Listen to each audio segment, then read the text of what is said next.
நமஸ்காரம். பல கோயில்களுக்கு செல்லுகிறோம். வரதராஜ பெருமாள் கோவில், ரங்கநாதர் கோவில், ஸ்ரீனிவாச பெருமாள் கோவில், சௌந்தரராஜ பெருமாள், சௌதிராஜ பெருமாள், ஆறாவமுதன், எத்தனை கோயில்கள்!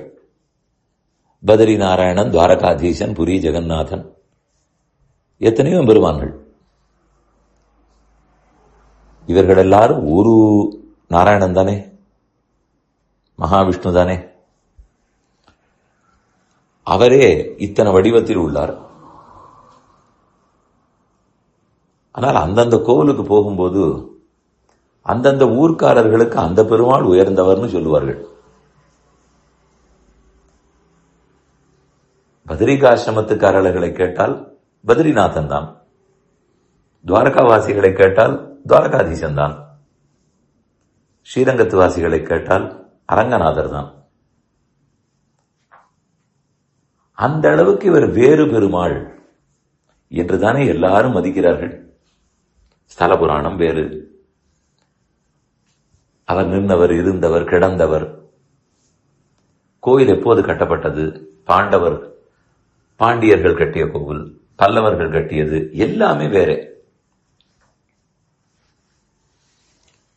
பஞ்சலோகத்தில் திரு மேனி விக்கிரகம், தாரு பிம்பம், சிலா பிம்பம், தங்கத்திலேயே ஸ்வரணத்திலேயே விக்கிரகம், இப்படி எல்லாமே ஒவ்வொரு பெருமானுக்கும் வெவ்வேறு. இவ்வளவு வேறாக இருக்கும்போது அது எப்படி எல்லாரும் ஒரே நாராயணனாக இருப்பார்? எப்படி ஒரு விஷ்ணுவாக இருப்பார்னு தோன்றும். இது முதல் கேள்வி. இரண்டாவது, சரி, அப்படி ரங்கநாதர் வேறே, ஸ்ரீனிவாசர் வேறே, அது கூட இருக்கட்டும், கொஞ்சம் புரிந்து கொள்ளலாம். எத்தனை ஊரில் ஸ்ரீனிவாச பெருமாள் இருக்கிறார்? எங்க ஒரு புது நகர் வந்தாலும் பாலாஜி மந்திர் உடனே வந்து விடுவார். எல்லா ஸ்ரீனிவாசரும் ஒரே ஸ்ரீனிவாசர் தானே. ஆனால் மறுபடியும் அந்தந்த ஊர்க்காரர்கள் அது எங்க ஸ்ரீனிவாசர் கோவில், எங்க வெங்கடேச பெருமாள் கோவில், பிரசன்ன வெங்கடேசர், வெங்கடாச்சலபதி, எத்தனை பேர் அவருக்கே தான். இதெல்லாம் ஒரே வெங்கடேசர், ஒரே ஸ்ரீனிவாசர். பல ஊரிலும் வரதராஜ பெருமாள் இருக்கிறார். ரங்கநாதர் எத்தனையோ ஊரில் சயனித்துக் கொண்டிருக்கிறார். நான் இப்போது சொல்வது வரதராஜர் வேறு, ரங்கநாதர் வேறு முன்னமே சொல்லிவிட்டேன். இப்ப சொல்லுவது ஒரு ஸ்ரீனிவாச பெருமாளே பல ஊர்களில், அதே ரங்கநாத பெருமாளே பல ஊர்களில், அந்தந்த ஊர்ல எத்தனையோ வேறுபாடுகள். இதை எப்படி புரிந்து கொள்வது? இவர்கள் ஒவ்வொருத்தரையும் தனித்தனி பெருமாள் வெவ்வேறதான்னு சொல்லுவதா, அல்லது இவர்கள் எல்லாரையும் ஒருத்தரதான்னு சொல்லுவதா?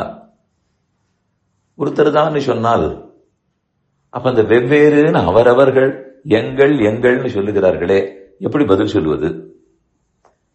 சரி, வேறேன்னு சொல்லிவிட்டால் அப்ப என்ன நாராயணன் இல்லையா சொல்ல முடியும்? இதுதான் இப்ப கேள்வி.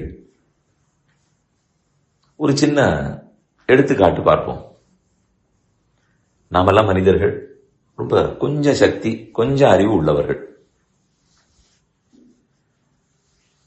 அதே ஒருத்தர் முதலில் மகனாக இருப்பார்,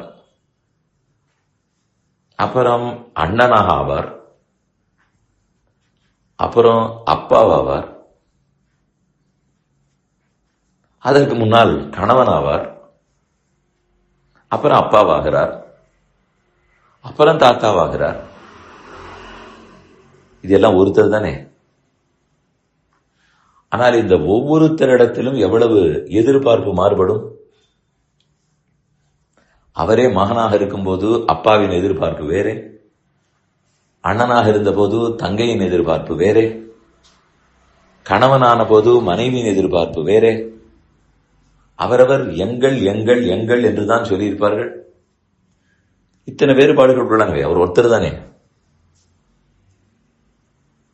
அப்போ ஒரு மனிதனே இத்தனை உறவுக்காரர்களுக்கு இத்தனை உறவு முறையோடு இருக்கிறாரே, அது போலத்தான் பெருமானும் ஒரு ரங்கநாதர், ஒரு வரதராஜன், ஒரு ஸ்ரீனிவாசன் என்று அவரவருக்கு தகுந்த வெவ்வேறு உருவத்தோடு இருக்கிறார். அடுத்தது ஒரே ஸ்ரீனிவாசன், அவரே பல ஊரிலும் இருக்கிறாரே. இதே மனுஷனை எடுத்துக்கொள்வோம். அவர் கோபம் உள்ளவராய், அருள் உள்ளவராய், பழக எளியவராய், நன்கு உபதேசிப்பவராய், வாழ்க்கைக்கு முன்னுதாரணமாக விளங்குபவராய், இதை போல எத்தனை குணநலன்களோடு இருப்பார். நான் இப்போ சொல்ல வந்தது அண்ணனாய், தம்பியாய், அப்பாவாய், தாத்தாவாய், அது இல்லை. அது வெவ்வேறு மனுஷனுக்கு வெவ்வேறு. இப்ப சொல்வது ஒருத்தரே, அவருக்கே எத்தனை பண்புகள், குணங்கள். ஒரு சமயத்தில் கத்துகிறார், ஒரு சமயத்தில் அணைக்கிறார், ஒரு சமயத்தில் சிரிக்கிறார், ஒரு சமயத்தில் கோபப்படுகிறார். ஏதோ இந்த வேறுபாடுகள் எல்லாம் ஒருத்தரிடத்திலே உள்ளனவா? அதுபோல் ஒரே ஸ்ரீனிவாச பெருமாளாக இருந்தாலும் அவர் எந்த பக்தனுக்காக, எந்த ஆழ்வாருக்காக, எந்த ரிஷிக்காக அந்த ஊரில் ஸ்ரீனிவாசனாக வந்தாரோ தெரியாது. அதான் புராணம் எழுதி வைத்திருக்கிறது. அது தவறும் எத்தனவோ சின்ன சின்ன கோவில்கள் அவரவர் ஆசைப்பட்டபடிக்கு வந்திருப்பார். தமருகந்த தெவ்வுருவம் அவ்வுருவம் தானே, தமருகந்த தெப்பேர் மற்ற பேர். யார் என்ன உருவத்தை விரும்புகிறார்களோ இருக்க போகிறார், யார் என்ன பேர் வைக்கிறார்களோ இருப்பார். இப்படி இதை இரண்டாக பிரித்து பார்த்தால் புரிந்து கொள்ளலாம். ஒன்று, அவரே வெவ்வேறு உறவாக இருக்கும்போது அந்தந்த உறவுக்காரர்களிடத்தில் நடக்கும் வகை. இரண்டு, அவரே வெவ்வேறு பண்புகளோடு இருக்கும்போது அவர் நடக்கும் முறை. இதை போலத்தான் பெருமானும் ஆச்சரியமாக இருக்கிறார். இது 100, 200, 500 அல்ல, எத்தனை 1000 இடங்களில் அவர் இருந்தாலும் ஆறாத வமுதனாக எல்லாருக்கும் அருளை கொடுத்து கொண்டேதான் இருக்கிறார்.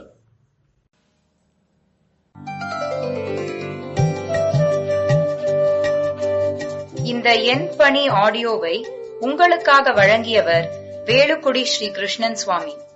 இந்த ஆடியோவை தினமும் உங்கள் மொபைலில் பெற கிஞ்சித் என் பணி KINCHITENPANI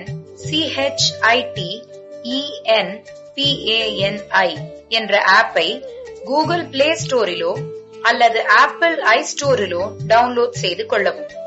தினம்தோறும் இது போன்ற உபன்யாசங்களை கேட்டு மகிழவும்.